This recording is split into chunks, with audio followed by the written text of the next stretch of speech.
الحمد لله رب العالمين والصلاة والسلام على رسوله الكريم وعلى آله وأصحابه ومن استنى بسنته إلى يوم الدين.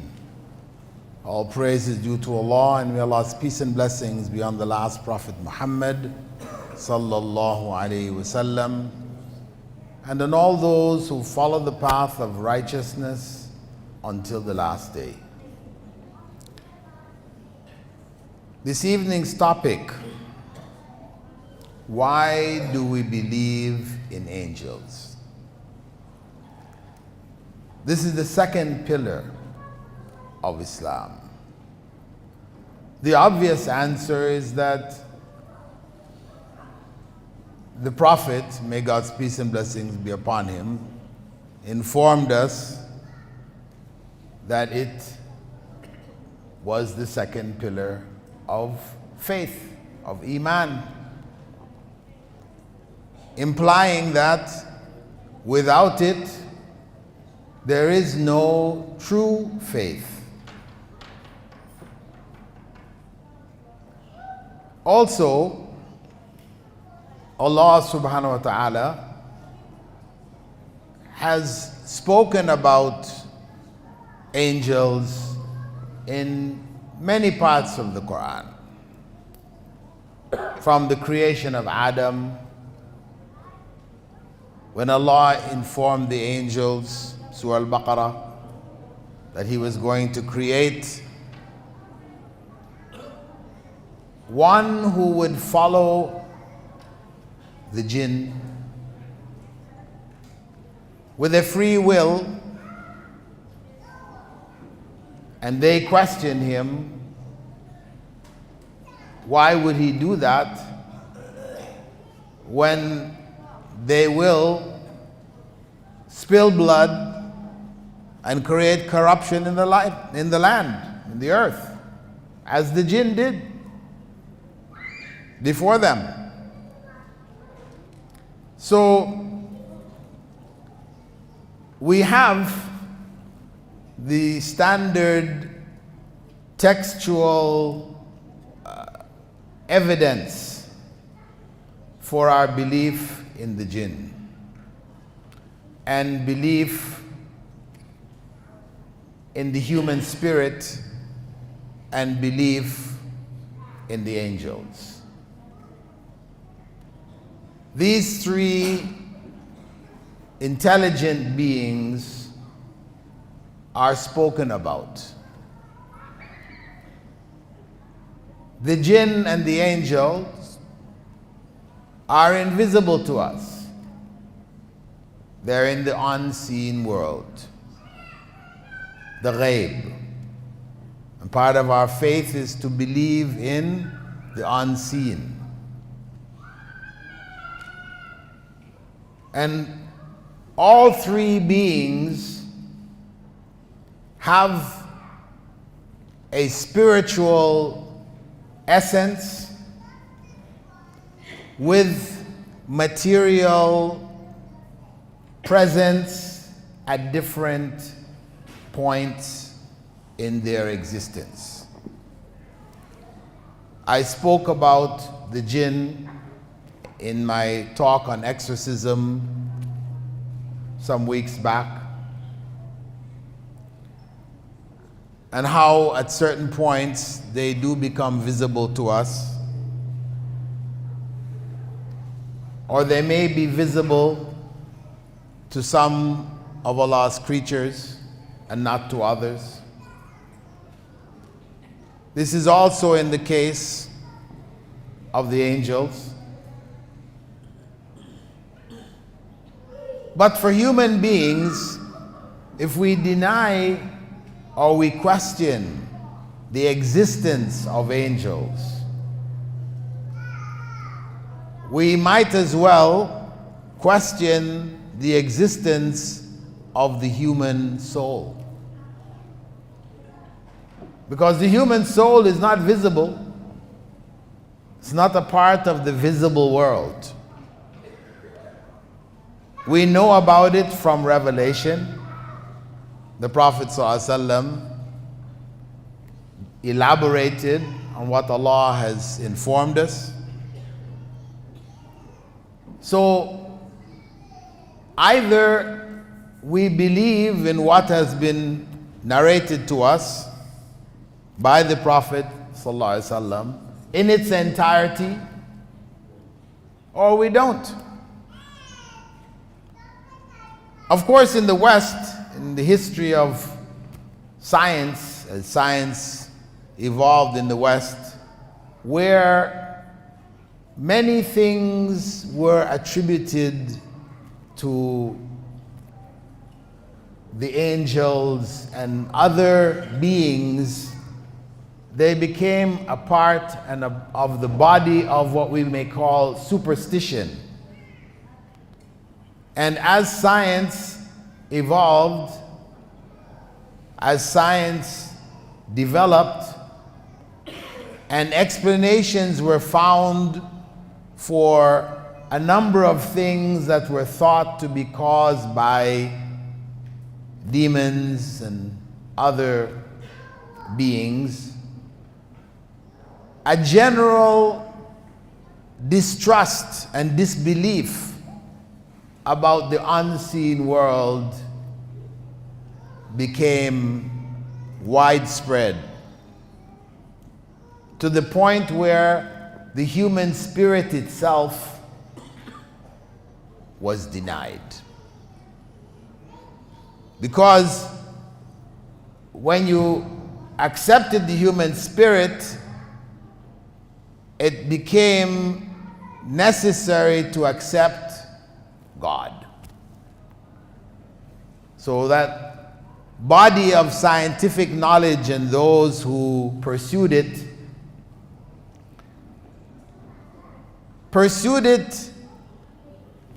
in a rejection of God,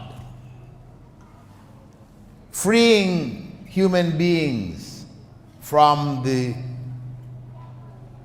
trappings, the bonds of religion, to become democratic in their decisions. It became necessary to remove the religious trappings, as the West perceived it.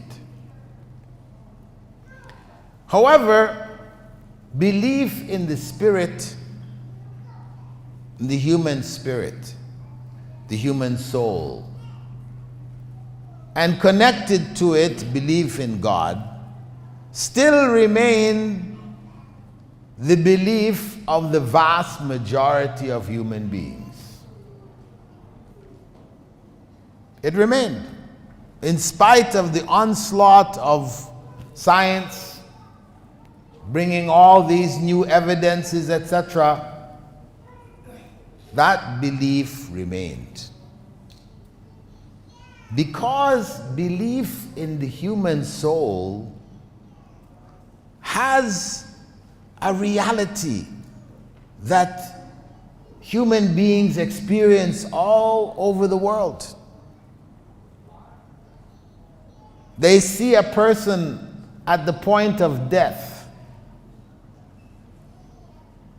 and they see that person dead. There is no physical change that has happened here. The same body is before and after. Same body. So common sense tells them something was there which is no longer there.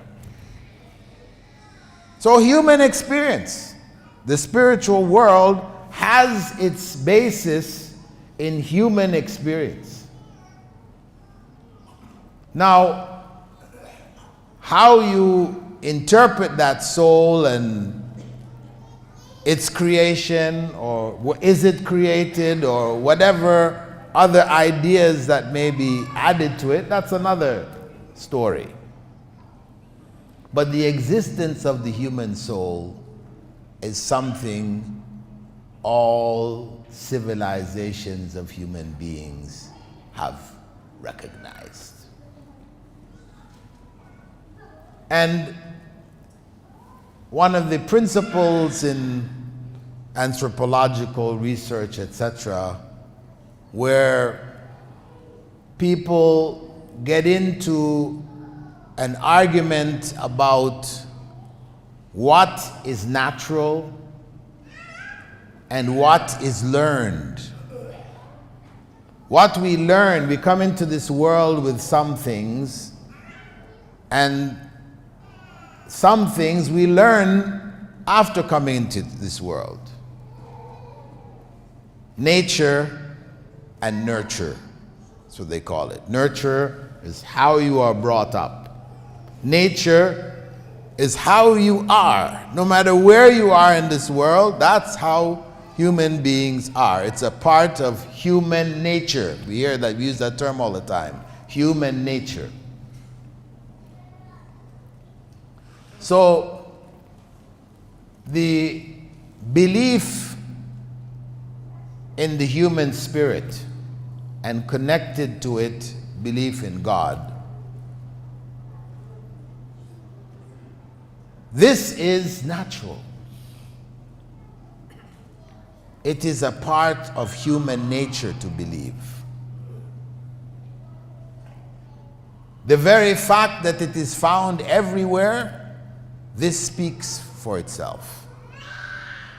Because how you determine nurture is by the fact that in some places it exists, in other places it doesn't. That's how you know. It's not everywhere. So you can say this is a culture, this is a tradition, this is a learned behavior. Whereas going to sleep, everybody does it. This is not a learned behavior. When the child is born, sucking at the mother's breast, this is not learned behavior. The child naturally does that. And belief in the spirit world, with God being the ultimate presence of the spirit world, this is a part of human nature. Science cannot disprove or prove the existence of the angels or the jinn. Human observation confirms the existence of the human soul. The source then of knowledge with regards to that world has to be from that world. We cannot come to conclusions and create explanations for a world that we cannot perceive.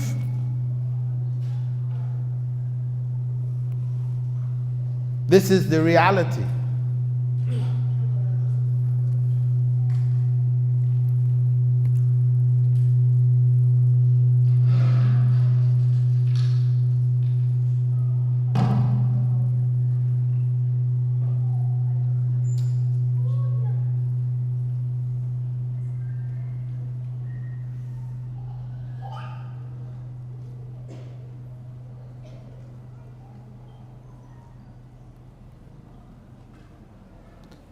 Therefore, any descriptions, stories, etc., that may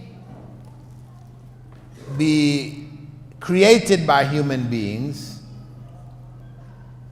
without source, without coming from the creator of human beings, it will naturally be garbled, confused,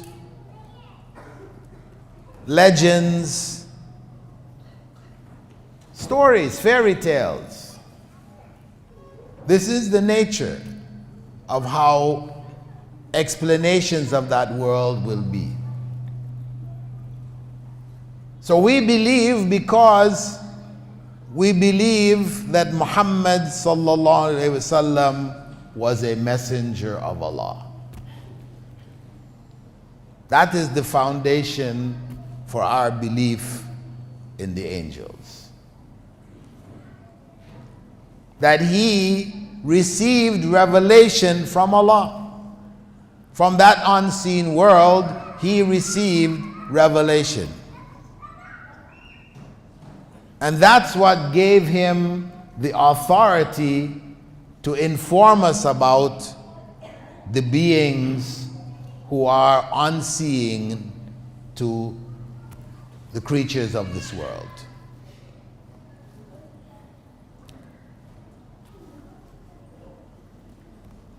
In terms of what angels are made of, the Prophet ﷺ informed us that angels were created from light and the jinn from elemental fire and human beings from clay.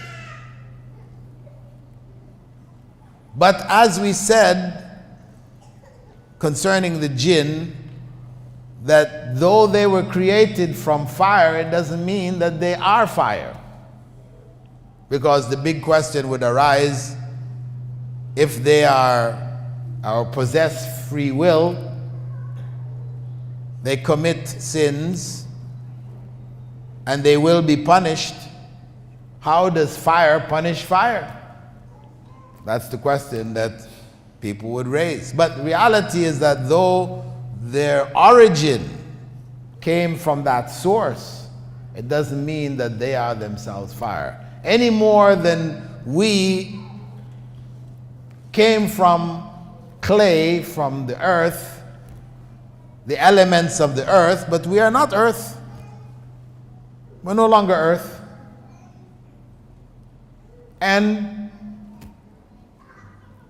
similarly, the angels, though they were created from light, it doesn't mean that they are light. Some people have concluded that and have told stories, where elements of light come in and they believe, the origin of it is tied to the angels. But reality, whatever we know about the angels comes from revelation. So when we look into what does an angel look like? What does an angel look like?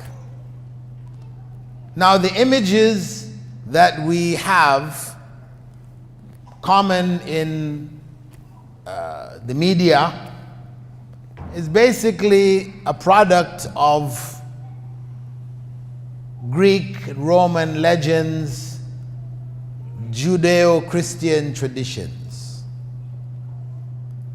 So when we hear of angel, all of a sudden we think of a human being with two wings on his back. This is the image that has been portrayed to us. And in their traditions, of course, from Greece and Rome, you had Cupid.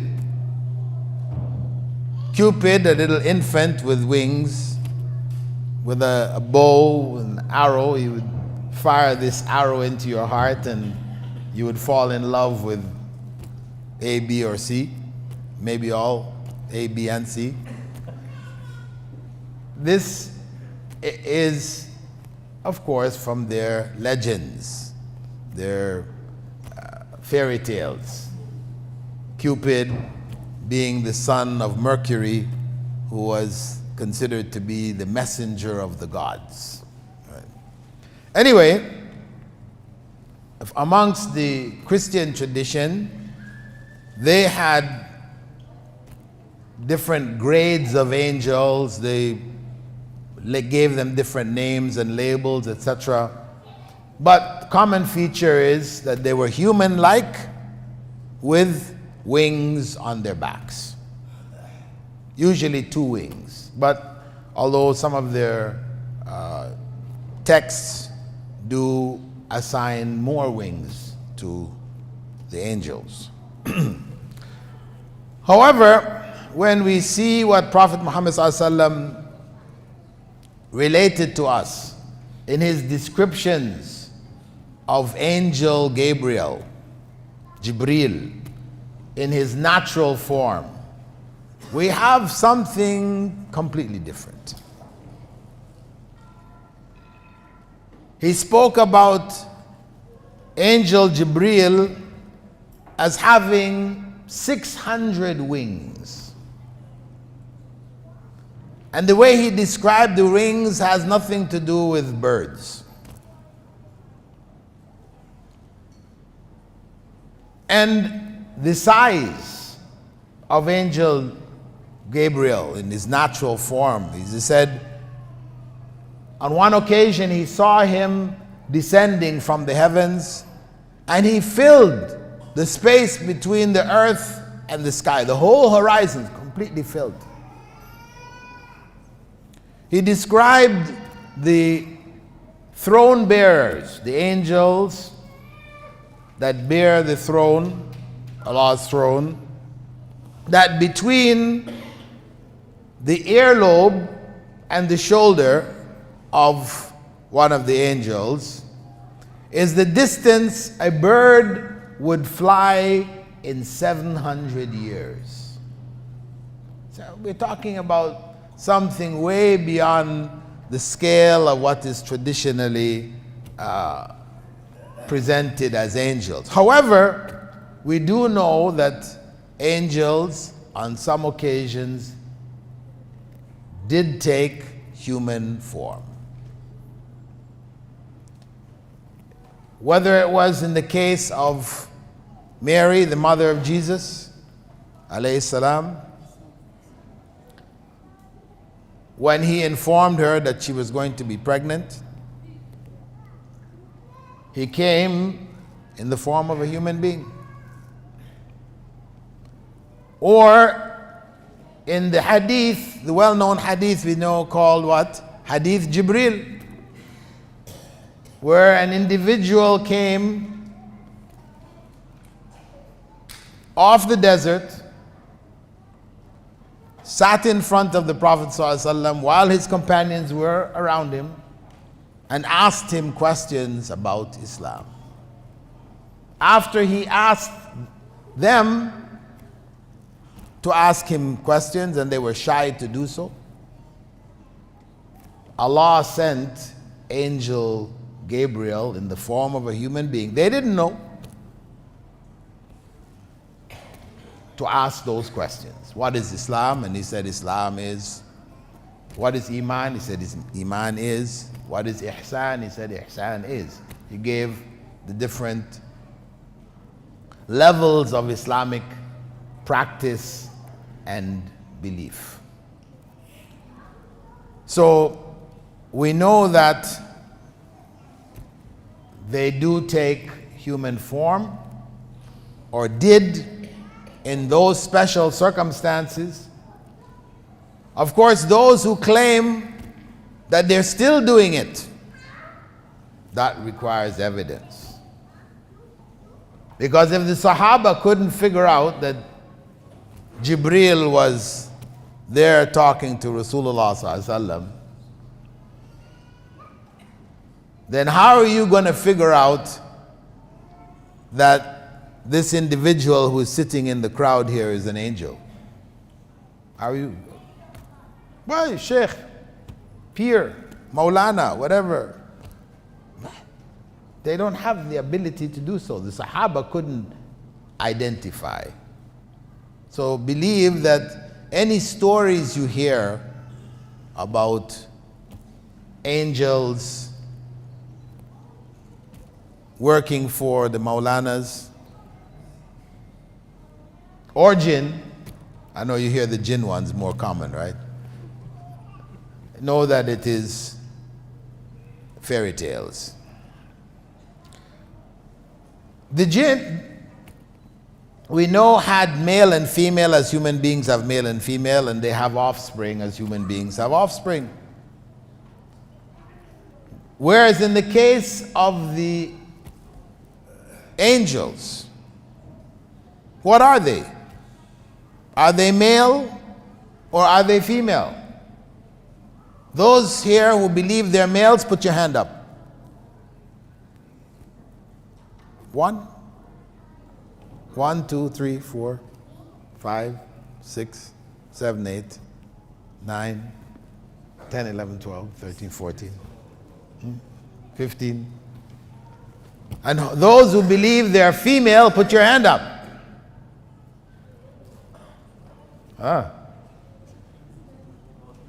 Male chauvinists here.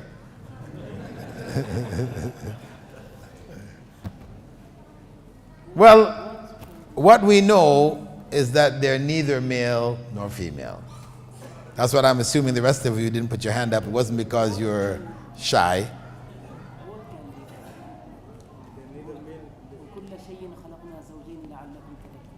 This is exception.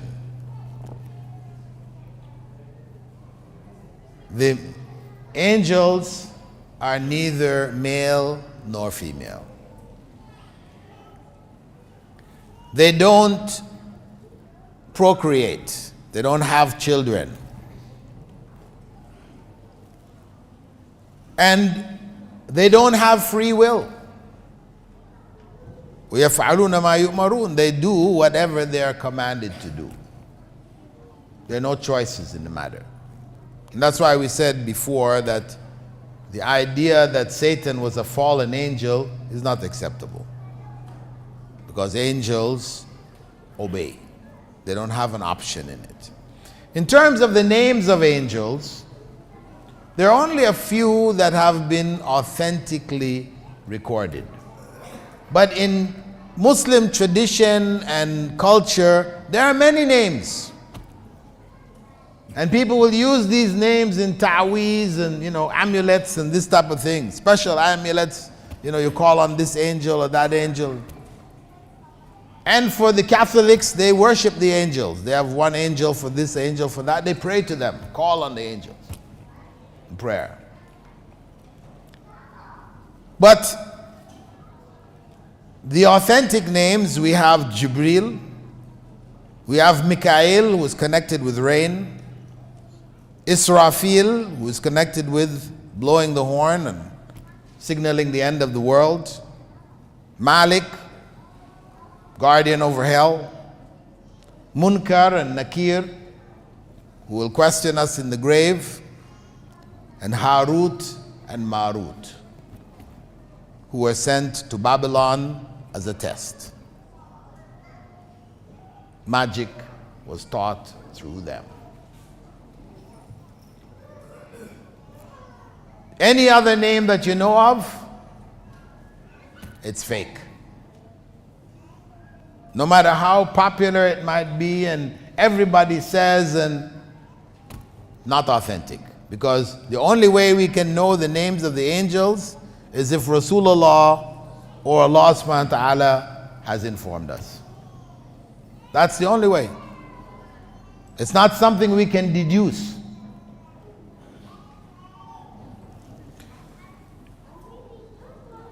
In general, from what we have seen about how the Prophet ﷺ described the angels in relationship to our world, it has been concluded that virtually every movement or action which takes place in this world is connected with the angelic activity. That they are commanded by Allah subhanahu wa ta'ala, and through their fulfillment of the commands, events take place in this world. Somebody might ask, really, so why does Allah need angels? Couldn't he just do it directly without any in between? We say, why does Allah need gravity? Couldn't he just do it directly without any gravity? There's so many things we could say, why doesn't Allah do it that other way, without this or without that? Allah chose for things to take place governed by laws of nature or by laws of the spiritual world, the laws which govern the spiritual world. So it's not for us to ask, why not?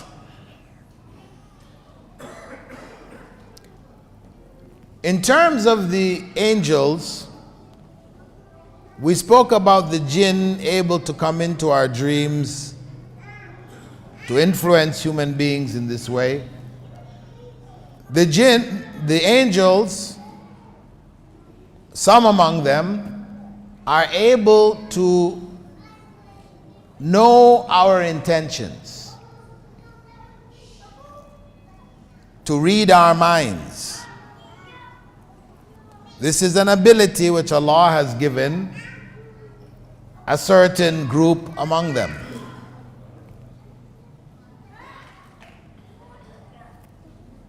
Allah, as the Prophet ﷺ described, would be informed on certain occasions of acts which human beings are about to do, not that Allah doesn't know already. And being an evil act, it could be recorded as an evil deed, but Allah informs them that they don't record it until after a period of time. If they actually do it, then it's recorded as one evil deed. If they don't do it, it's recorded as one good deed. An evil deed which has been abandoned becomes a good deed. And this is part of the mercy and blessings of Allah, that we are recorded for not doing evil when we had decided to do evil.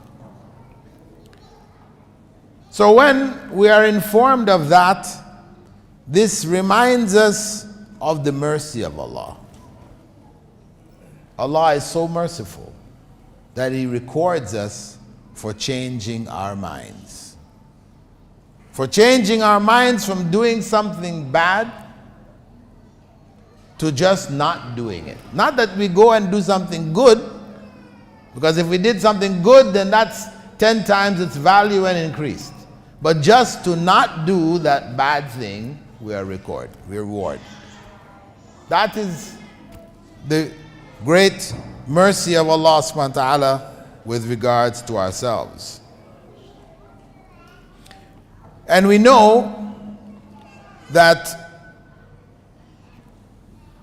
as the Prophet ﷺ informed us, an angel is assigned to every human being. We know about the recording angels, that angels are assigned on our right and on our left, recording good deeds, recording evil deeds. But besides that, there is an angel who is assigned to each human being, encouraging them to do good. This balances with the jinn that is assigned to every human being, that encourages us to do bad. So we are between those two, making that choice between evil and good. So in the end, we have to look at why did Allah inform us about the world of the angels?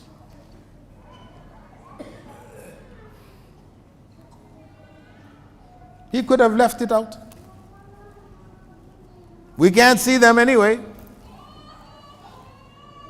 So the fact that he informed us about them, he has informed us for a reason. And that's what's most important when we say, I believe in Allah and His angels and His books, etc., etc. I believe in His angels. What is the purpose of that belief? How is that belief manifest in our lives? Why did Allah inform us about the angels? Remember, Prophet Muhammad ﷺ had said, إِنَّمَا بُعِثْتُ لِأُتَمِّمَ مَكَارِمَ الْأَخْلَاقِ. I was only sent to perfect for you the highest of moral character. That the religion of Islam calls human beings to morality, good morality, to what is right, to live a moral life. Distinguishing between right and wrong and choosing the right. This is the essence of Islam. As the Prophet ﷺ summarized the whole of Islam, his whole message, he summarized it in morality. Whether it is morality with regards to God, to Allah subhanahu wa ta'ala, it's morally good to worship Him alone. It is morally evil, wrong, to worship other than Him, or to worship others along with Him, or to worship others in order to worship Him. Any of that, that's all immoral. What is moral is to worship Him alone. With regards to other human beings, what is moral is to be good to our fellow human being. To love for him what we love, or her what we love for ourselves.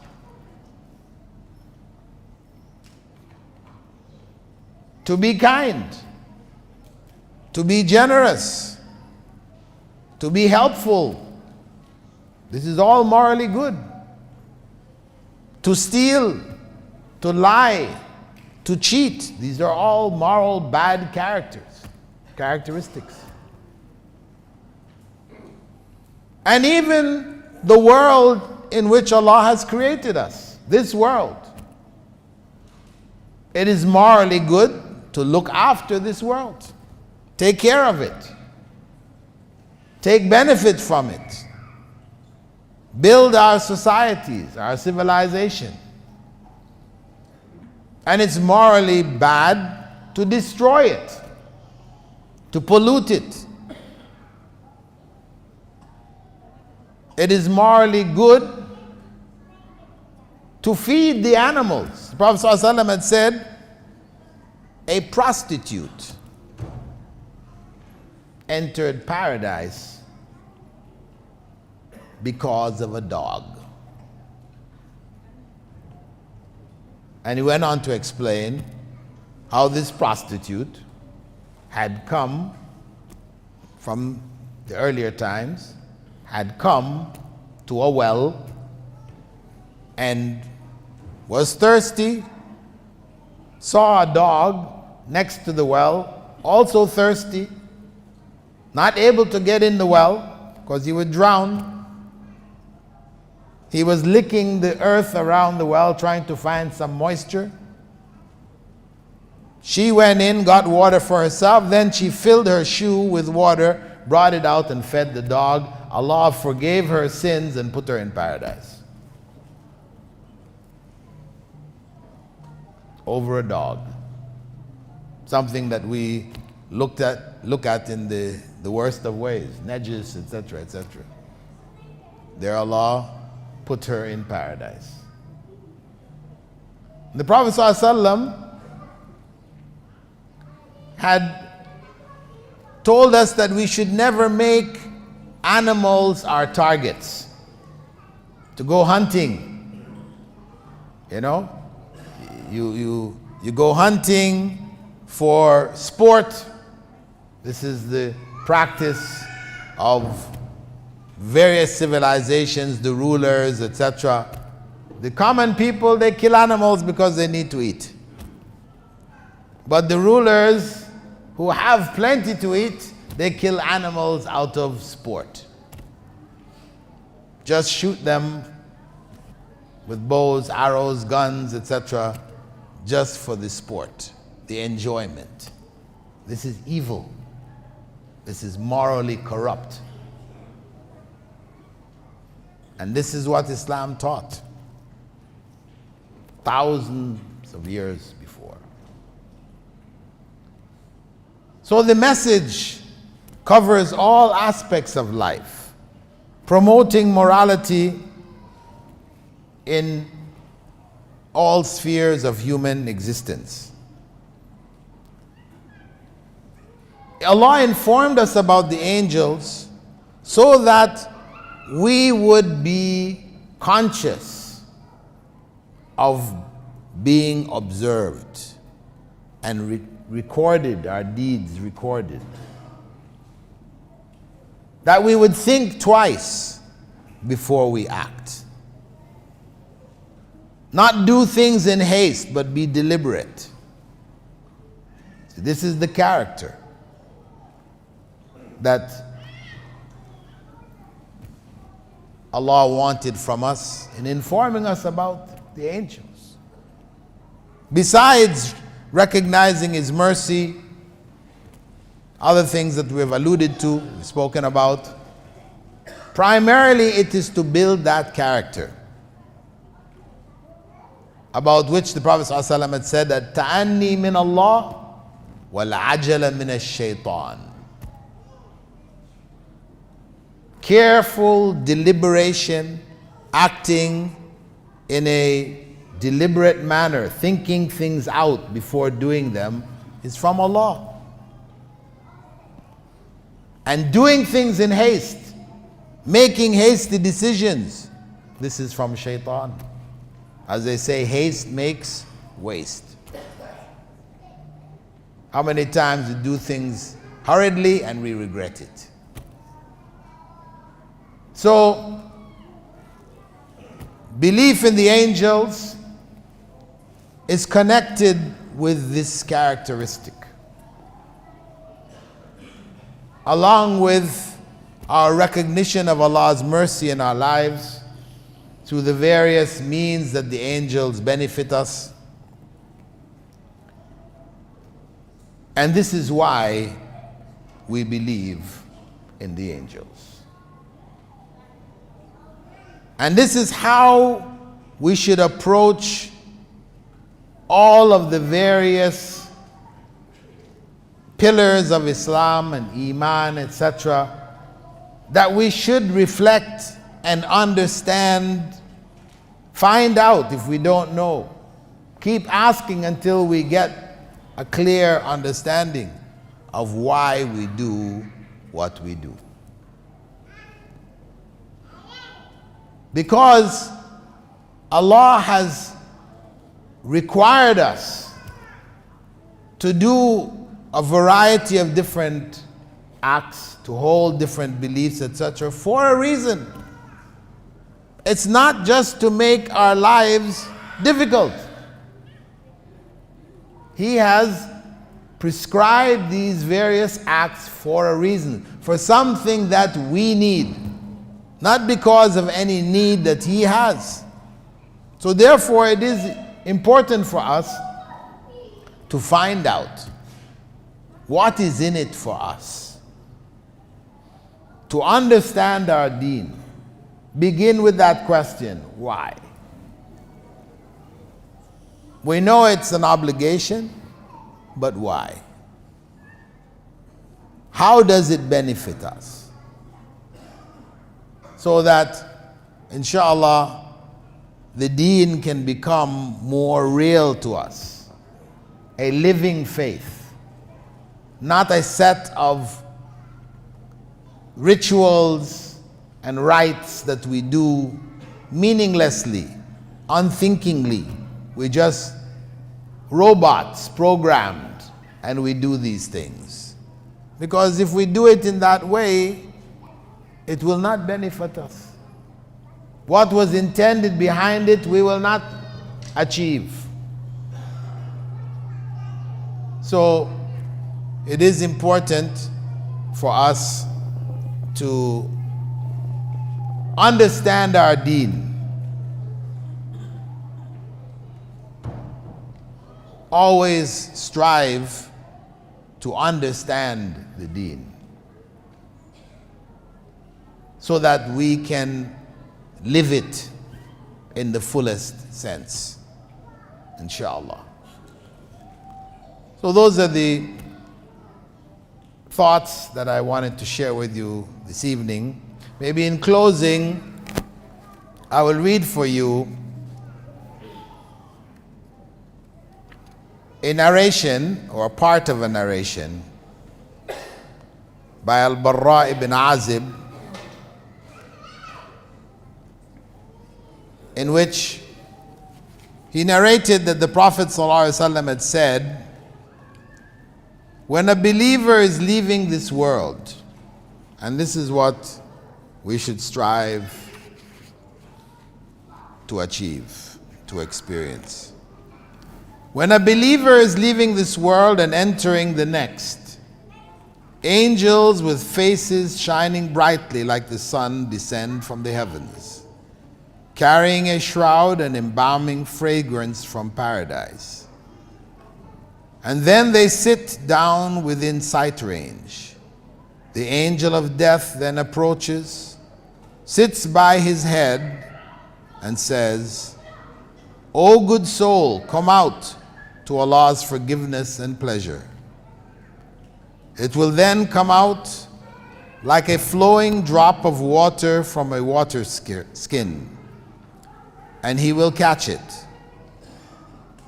But within the blinking of an eye, after he catches it, they will take it and put it in the shroud and fragrance. There will then come from the soul a fragrance like that of the sweetest musk found on the face of the earth. They then ascend with it, and every group of angels they pass ask, who is this good soul? To which they reply, so-and-so, the son of so-and-so, using his best names by which people called him on earth.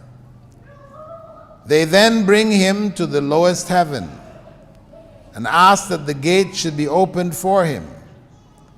This is done, and from every heaven its archangels escort him to the next heaven until he is brought into the seventh heaven. And Allah most great and glorious says, record the book of my servant in the register of the righteous, Illiyun, and take him back to earth, for I have created mankind, humankind, from it, and I shall return them to it, and from it I shall bring them forth again. And his soul is restored to his body. May Allah bless us with that experience and our belief in the angels.